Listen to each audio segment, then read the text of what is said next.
Good afternoon, good morning, good evening, everybody. It is Monday, December 1st, and you know what that means. It is time for the High Risk Wrestling Recap. I am your host, Jeremy Parrish. You know you can check out the socials, Charismatic Creations on Facebook and YouTube, Charismatic_Creations52 on Instagram, and of course the 215 on Twitter. And without further ado, let's get into the news. Well, AEW abandoned the Shockwave trademark after their NWA dispute. You know, NWA was a little upset about the national championship coming to AEW, and it looks like Shockwave is not going down. The Continental Classic is that time of the year. The groups have been announced, and the tournament has started. So in the Blue League will be Takeshita, Moxley, Claudio, Orange Cassidy, Roderick Strong, and Mascara Dorada. And the Gold League will be Darby, Pac, Kevin Knight, Speedball, Kyle Fletcher, and Kazuchika Okada. It's interesting because now where you're looking at those groupings, we're going to have a couple people that are partners, friends facing each other. Like we're going to get Kevin Knight and Speedball. We've already have Fletcher and Okada. We're going to get Claudio and Mox. This is going to be good. There was a fan sign targeting TK that was pulled by WWE security on Raw, and the sign essentially said, "Our last WWE show, thanks TKO." Well, prices are exorbitant, but people are going to keep buying them because they sold out War Games. First, Strickland revealed when he signed his latest AEW contract. It was right around all in of 2024. So that's about a 5-year deal. So his deal will be probably around late 2029. And he says after his contract, he is going to retire. We will see how that works out. Becky Lynch claimed that a WWE star blacklisted a woman who refused to sleep with him or who slept with him.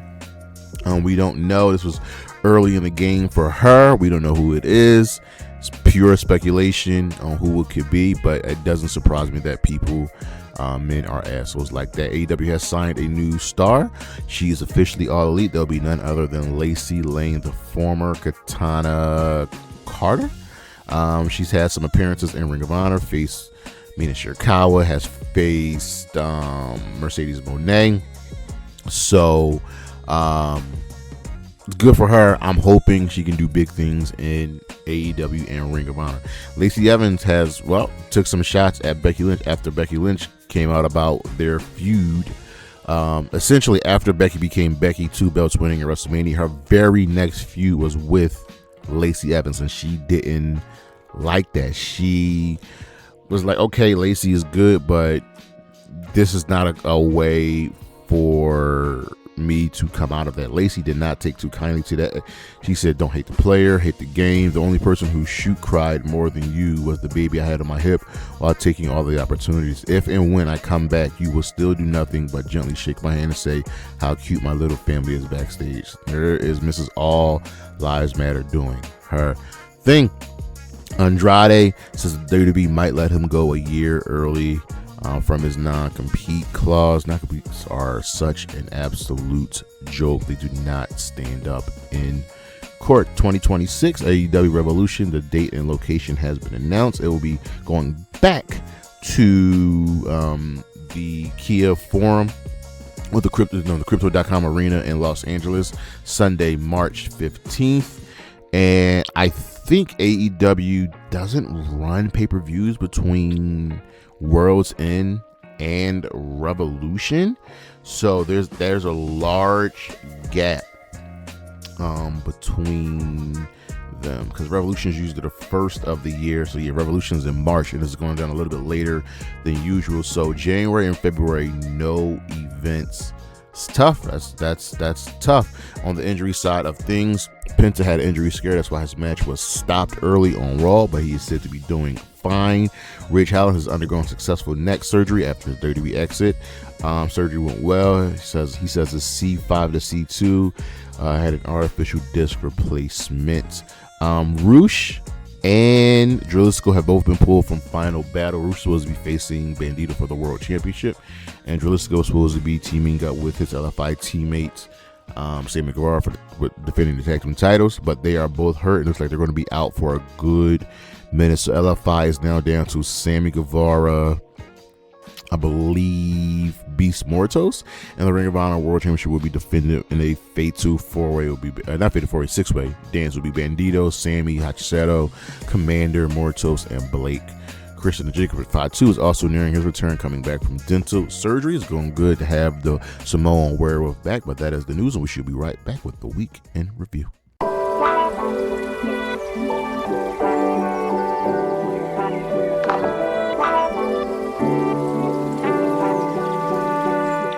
You know how we do. Let's get into the week in review. We start off with Monday Night Raw. This was the go-home show for War Games. We opened up with Roman, Cody, and Punk in the ring, coming out piece by piece, one by one, whatever.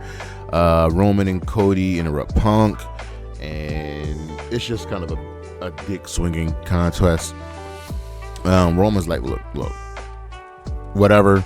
I hate the Vision more than I hate both of you. Let's just do this. And also, you know, the World Championship will look better on me. And they're like, well, who are you talking to? Roman said, well, that's for y'all to figure out. Backstage, we were with the heel side of things for the War Games match, and Heyman scolded Drew, saying, listen, you can't mess things up. You were only here because I chose you for the advantage match. Then he decides to make it a tag team match with him and Logan Paul. First match of the evening was, well, we're like 30 minutes into the show. The last time is now tournament quarterfinal match, Gunther versus Melo, and a fantastic match.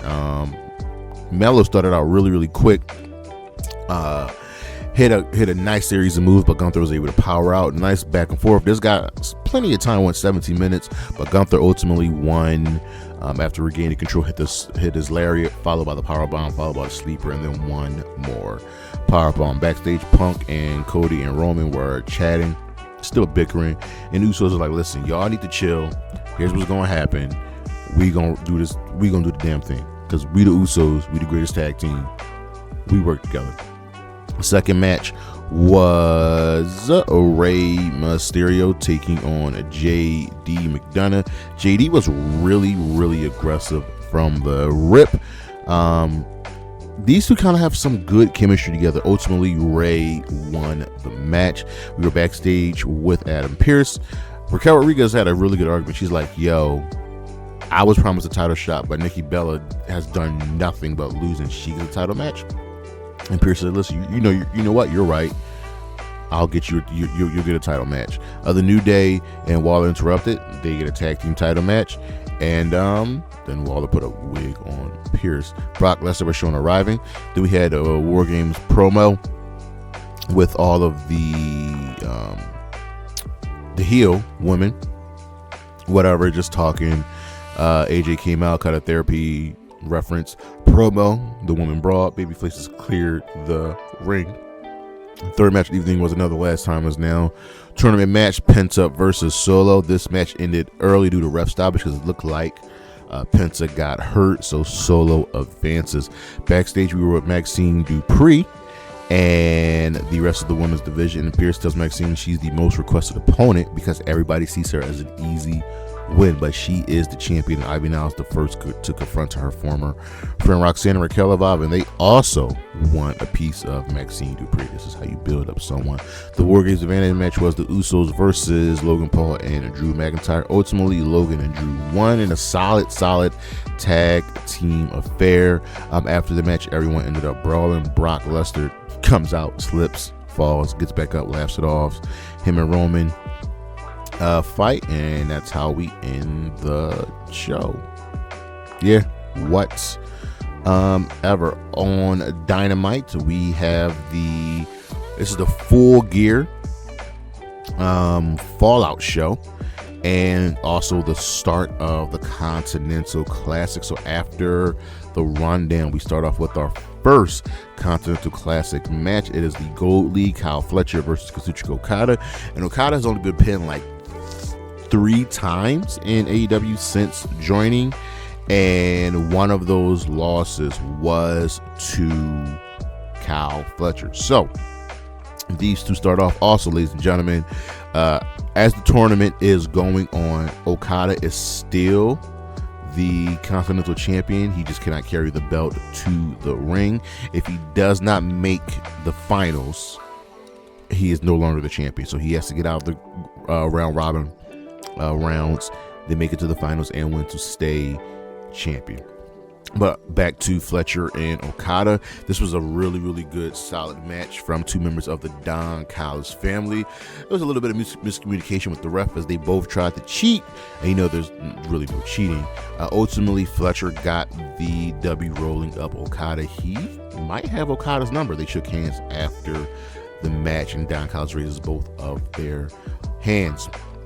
We were backstage with Kenny Omega, who, recapped sister with the Bucks, and I've done some things and the fans have forgiven me, so maybe the Bucks can be forgiven. And Excalibur insisted that the Bucks lost $1 million. He goes back to his locker room, and as he's going in, the Young Bucks come back out. Be elite, I need this.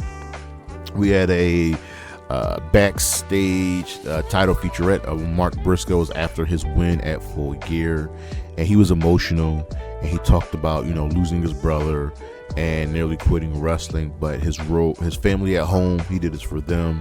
His road family, the conglomeration, he did this for them, and ultimately he did this for Jay. Mark's gonna be a really good TNT champion. Then we had the semifinals in the women's tag team title tournament. Willow Nightingale and Harley Cameron, the Babes of Wrath, taking on the Sisters of Sin. Solid match. Julia overshot a moonsault, but followed it up with an elbow drop. This was really, really fine. Ultimately, the Babes of Wrath won, and the Sisters of Sin are gone. They were the most well-rounded tag team in the tournament. They were the longest tag team in the tournament, but the Babes of Wrath make it to the finals, and they'll face the winner of the Mega Problems and the Timeless Love Bombs. We had Samoa Joe's championship celebration, which was immediately interrupted by Hangman and Swerve arriving. They were shown in the back arriving. While they're making their way to the ring, Joe broke down all of the events that led up to his championship win. Hook was in on the plan the entire time, which brought out Hook, and the Ops are back together. And with that, Swerve and Hangman come out. Hangman's at the bar, and the Ops, JoJo, gets taken down. So we are not even close to being done here. Then we're backstage with Moxley, who says the battle continues. The Death Riders stand behind him. He wasn't murdered just yet. He says the conglomeration are celebrating a regular season win while the playoffs starts. Now, remember, Roderick Strong is an alternate for Kyle O'Reilly, who was supposed to be in the C2. I would have loved to see Kyle O'Reilly in the C2. Then we had Jon Moxley taking on Mascara Dorada. He had to win this match, and he ultimately did. Mascara Dorada put up a really solid fight, but he won with the Bulldog choke. That is Jon Moxley. He countered Mascara Dorada's shooting star press. After the match, Toni Storm comes out interrupting celebration. He's selling this hard-fought victory. She says, to him and Mina, because Mina's with him, that she does things out of love, and what she does out of love, for love, is more violent than hate.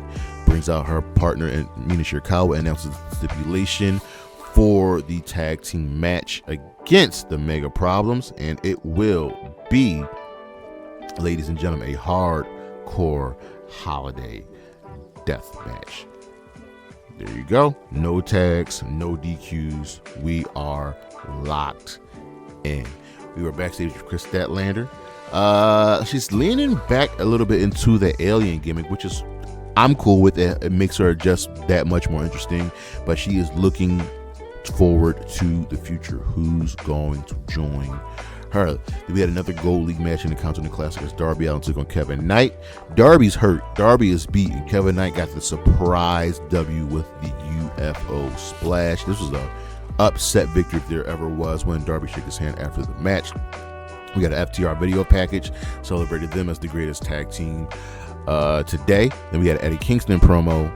Look, he refused to discuss Hook. He loves Hook, whatever. What he has a problem with Joe and what Joe's doing, so he challenges Shibata to a match on Thanksgiving. Collision in our main event was Claudio Castagnoli taking on Orange Cassidy in a Gold League match. Ultimately, Claudio won, countering the Orange Punch, lariat, uppercut, big uppercut, getting the W. After the match, Renee's interviewing Claudio mocks. Yuta taunts Cassidy, which starts a fight.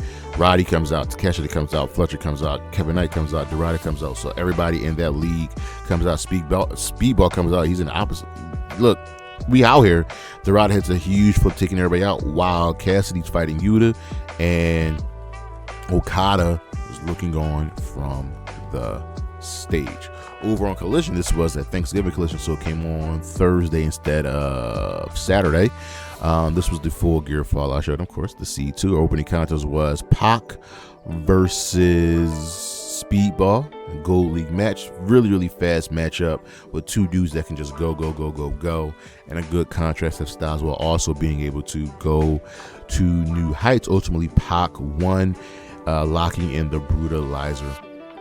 Pac's doing the damn thing, ladies and gentlemen. Backstage, we're with Okada, who's watching the monitor, and Pac will be facing Okada next week. Garcia and Mox are backstage, and Garcia declares he's dropping Daddy Magic as dead weight and wants his TNT Championship back. We were with Brodito, and they reflect on losing the tag team title, but reaffirm their team. That tells me that Buddy Matthews is probably coming back soon. We announced the Ring of Honor title match for Final Battle, which Bandito will be defending in that six-way match. Then we had Danny Garcia and Daddy Magic, letting it all out. Magic was, kind of the father figure to Danny Garcia. Garcia turned his back on him and joined the Ops. But also, Cool Hand just home. I mean, I get it, you with your wife and your newborn, but bro, you came back for one match and disappeared. Can we get Cool Hand and Daddy Magic back? That's all I am saying.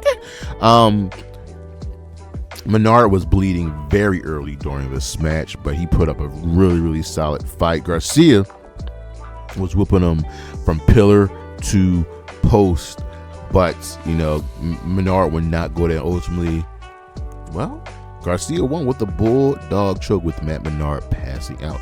Then Garcia tells Menard that he needed him to bleed one last time for him. I love you, but we're done. And Mark Briscoe is like, he comes out. He says, boy, I'm going to beat you. Left to right, pillar to post. Good first opponent for Mark Briscoe. We were backstage with Ricochet, our new national champion, and he brags about his wins over Ospreay, Swerve, and Briscoe. He has beaten some big names, ladies and gentlemen. He thanks the Gates of Agony, and they will go to celebrate, unfortunately, in Nashville. FTR had their champion celebration interrupted by the Bang Bang Gang grouping of Juice Robinson and Austin Gunn, who challenged FTR, citing their past wins over FTR. All right, let's do it. We had the MXM TV casting call, and this is an open challenge for any combination of MXM TV. Love these guys, and they were answered by the Outrunners of Dalton Castle. So we got a trios match, fun comedy match, just to let the people get some love in. Really funny, really fun. Ultimately, the Outrunners and Dalton Castle win because, well, MXM never win these matches. Ricochet and Khan and Leona came out, the demand. Attack Castle and Outrunner, so we got a nice little trios match going on. A trios feud about to start. Then Ricochet came at country singer Michael Ray, who jumped the rail and shoved Ricochet. All right, that's fine. We had a Don Callis family Thanksgiving segment. Everyone was said what they were thankful for. And Okada says he's thankful he doesn't have to team with Takeshita anymore, and they start bickering again. So no Okada Shida, but we might still have Proto Okada. Then we had Eddie Kingston versus Katsuyori Shibata, and they just fought from the rip. This was a nice back and forth brawl. Ultimately, Eddie Kingston got the win with a DDT. That caught me off guard. Then he got on the mic, and Eddie Kingston is best when he is on the mic cutting a promo. He's very emotional, talked about his injury, being out for so long, and doesn't think he's deserving of love. And the crowd loves Eddie. We all love Eddie. He's authentic. He has a love for wrestling. He's concerned about Hook aligning himself again with this version of Joe, and he calls out Joe for being kind of the bastard that he is, and challenges him to a title match at Winter is Coming, which has been made official by Tony Khan. Red Velvet challenges Mercedes Moné for the Ring of Honor TV title rematch at Final Battle. We had Thekla taking on Ty Mello in a very physical affair. Ty looked great here. Anna Jay was not in the building. I also think Anna Jay is staying with AEW. She's just trying to keep her options open. Thekla ultimately won the match with a spear, followed by the curb stomp. Then her sisters and the Triangle Bandits came out, attacked her. Jamie Hayter and Chris Statlander came out to make the save. And our last match of the evening was Takeshita versus Roderick Strong. This is the final match of the Continental Classic for opening round. Takeshita Roddy. Remember, Strong was the replacement for Kyle O'Reilly. This was a good back and forth contest. Sometimes people forget just how good of a wrestler Takeshita and especially Roderick Strong is, but ultimately Takeshita won, hitting the Raging Fire. Over on Impact, this was the Thanksgiving special, so we got some new matches with some old matches. We had Eric Young versus Trey Miguel, Mance Warner, the hometown man, Ryan Nemeth and Brian Myers in a turkey suit match. Winner gets the prize money, loser gets the turkey suit. This is a tradition in TNA. Fine comedy match. Ultimately, Brian Myers has got the W, pinning Ryan Nemeth. So Ryan Nemeth is the one who will be in the turkey suit.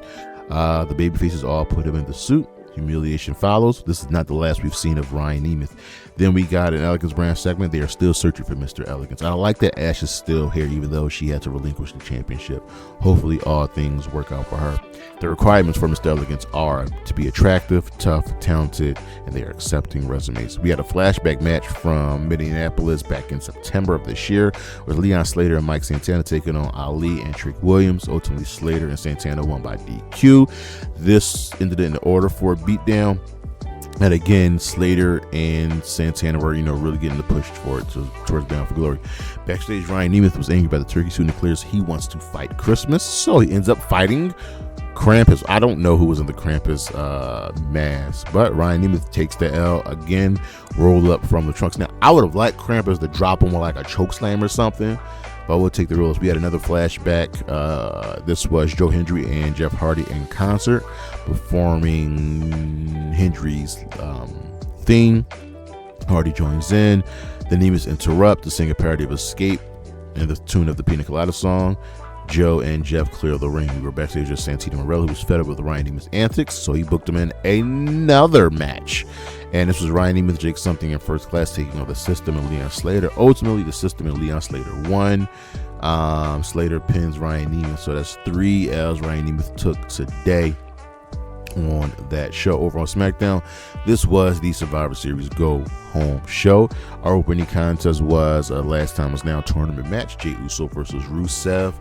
You would have thought Rusev might get the W, but no, I do think the finals will be Jey versus Gunther. Jey ultimately got the W here, hitting the spear, following up with the Uso splash. Rusev cost in this match, taunting with the "You can't see me" before going for an AA, and that gave Jey the advantage he needed. Backstage, Miz begs Aldis to put him back in the tournament, and our Truth is like, yo, I want you, take my balls. There's a lot of balls jokes. While he's talking to Truth, Miz swaps out the names in Aldis' hand, allowing Aldis to reveal that, Miz is in the tournament. We were backstage with Damian Priest, Zelina. Priest denies breaking his code because apparently Zelina also want him to break his code. Zelina taunts him, says that Black has bigger things on his mind. I don't think they're done. And she walks away. Rhea Ripley shows up. They hug, friends, partners, former teammates. He likes the mask and she wants to run an idea by him. I'm curious. I'm very, very curious. Literally may not follow up this. Chelsea Green's United States Championship celebration was ultimately ended as she is Miss North America. She's beginning her celebration. Jade comes out, drops her, drops Alba, Jaded to Green, and then the fireworks go off as Chelsea's laid out. We were backstage with Alexa and Charlotte. We're like, listen, let's tell Charlotte she's got this. Rhea and Io tell them that they have their back too. AJ says they'll ensure victory at War Games. And then we got two teams, Sammy strategizing for their Survivor Series traditional matchup. Jade made a statement in the locker room. She's not afraid of nobody. And B-Fab was still quiet. She got her ass beat, but Michin steps up and confronts her partner B-Fab like, yo, this ain't you. Our second match of the evening, that was a lot before we got to our second match. LA Knight defeated The Miz to advance in the Last Time Is Now tournament. Look, Miz tried, but he wasn't enough for the megastar. Backstage, Becky Lynch was giving a pep talk to her War Games teammates, and Asuka will be the one facing Charlotte in the Advantage match. Ilya says the U.S. title open challenge is open to any worthy challenger, and Ciampa interrupts him, still wants the next shot. Dragunov isn't having it. Charlotte, ultimately, because Charlotte always beats Asuka, even though that's not really true. It just seems like it. Defeated Asuka after the natural selection to give her face team the advantage for War Games. Then we move over to our main event, commercial-free traditional Survivor Series matchup. It was the MFT taking on Sami Zayn, Rey Fenix, the Motor City Machine Guns, and Shinsuke Nakamura. The eliminations went as follows. JC Mateo eliminated Sabin. Shinsuke eliminated Tama Tonga. Tonga Loa eliminated Phoenix. Alex Shelley and Chris Sabin both eliminated Tama Tonga. I'm sorry, no. I got all of that wrong. Shinsuke was eliminated by Tama Tonga. Tonga Loa was eliminated by Phoenix. Shelley and Sabin were both eliminated back-to-back by Tama Tonga. Rey was eliminated by Tama Tonga. Tama Tonga was eliminated by Sammy, and then Tama Tonga was eliminated because he got counted out. So it came down to Sammy and Solo. We got a nice little final stretch between these two, but ultimately Samoan Spike, Sammy goes down. Solo Sikoa is your sole survivor. After the show is about to go off the air, Let's Go Out, Wyatt sticks around the ring. Uncle Howdy drops Solo Sikoa with the sister Abigail.